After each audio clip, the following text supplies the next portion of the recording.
হযরত মুসা আলাইহিস সালাম আল্লাহর দরবারে বললেন, হে আল্লাহ, আমি সেই মানুষটিকে দেখতে চাই যার উপর তুমি সবচেয়ে বেশি রাগান্বিত। আল্লাহ বললেন, সবুজ আর শুকনো বনের মধ্যে যাও, তুমি সেখানে তাকে দেখতে পাবে। হযরত মুসা আলাইহিস সালাম সেখানে গিয়ে দেখলেন এক লোক কাটছে। মনে মনে ভাবলেন, আল্লাহর পনাহা, এই বুঝি সেই অভাগা মানুষ।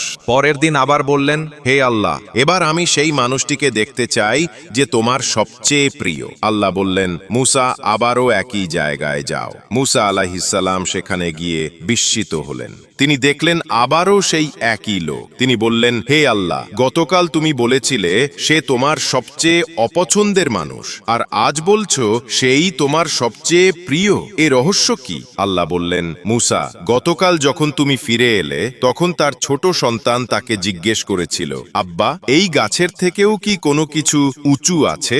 লোকটি উত্তর দিল, হ্যাঁ বেটা, আমার গুনাহ এই গাছ থেকেও বড়। সন্তান আবার জিজ্ঞেস করল, আব্বা, আপনার গুনাহ থেকেও কি কিছু উঁচু আছে? এ কথা শুনে লোকটি কেঁদে উঠল এবং বলল, হ্যাঁ, আল্লাহর রহমত আমার সব গুনাহ থেকেও উঁচু। আল্লাহ বললেন, এই কথার কারণেই আমি তার সব গুনাহ মাফ করে দিলাম আর তাকে বানিয়ে নিলাম আমার সবচেয়ে প্রিয় বান্দা।